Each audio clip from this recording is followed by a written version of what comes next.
आया मतलब कितना आया आपका स्कोर, कैसे आया पूछ रहा हूँ सर। बहुत मुश्किल से आया, बहुत मेहनत करनी पड़ती है। तो आपका एक जो है वो टेस्ट हो चुका है, ठीक है। कुछ कुछ कंपोनेंट्स होते हैं जेई जर्नी के, जिसमें से लेक्चर अटेंड करना, नोट्स कंप्लीट करना और नोट्स वाले क्लास के एग्जांपल्स री अटेम्प्ट करना, ये सब पार्ट आप कर रहे हैं। उसी में ही रिवीजन और टेस्ट एक इंपॉर्टेंट रोल है या इंपॉर्टेंट पार्ट है जेई जर्नी के।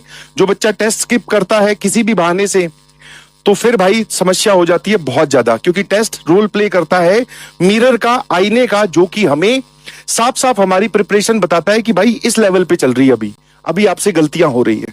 तो उसको मिनिमाइज करो। बहुत अच्छा आपका टेस्ट गया है। कुछ लोगों के 285 आ रहे हैं, कुछ के 173, 108, 274, 216, 103, 195, 181। बहुत बढ़िया, शाबाश।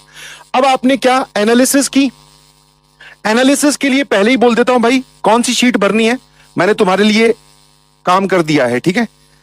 एनालिसिस के लिए क्या भरना है आपको, आज आपको ये मिल जाएगा।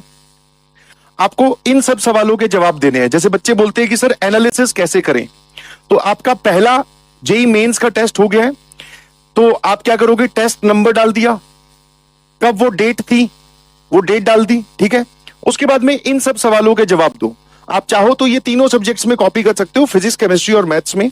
सवाल क्या है कि टोटल आपने उस सब्जेक्ट को कितना टाइम किया, टोटल नंबर ऑफ क्वेश्चंस आपने कितने अटेम्प्ट किए, अगर जेई मेंस का था तो 25 में से कितने क्वेश्चंस आपने अटेम्प्ट किए, फिर नंबर ऑफ करेक्ट जितने आपने किए उसमें से आपके करेक्ट रिस्पॉन्सेज कितने हैं, और जो आपके इनकरेक्ट हुए उनका रीजन क्या है विद क्वेश्चन नंबर, कि हाँ सर मैंने क्वेश्चन नंबर 7 सॉल्व करके आया था पेपर में बट वो गलत है, उसका कारण जो है वो आप इस एनालिसिस शीट में रखेंगे।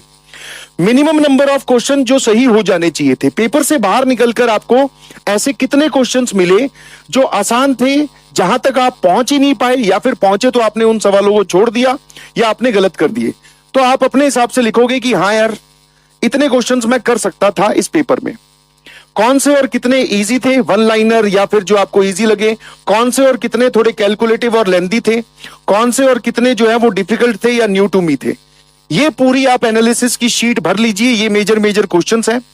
और फिर इस गलती, यहां पर जो भी आपसे मिस्टेक हुई है, आप उन गलतियों को प्रॉमिस करो कि अगली बार जो एग्जाम दूंगा मैं, जो नेक्स्ट एग्जाम दूंगा, उसमें ये वाली गलतियां जो मैंने इस पेपर में की सब्जेक्ट वाइज, वो गलतियां दोहराऊंगा नहीं। क्या मेरी बात समझ में आती है?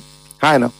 कि टोटल टाइम कितना दिया, कितने क्वेश्चन अटेम्प्ट किए, कितने उसमें से सही है, जो गलत है उनका कारण क्या है, ठीक है। उसके बाद में कितने क्वेश्चन सही हो जाने चाहिए थे।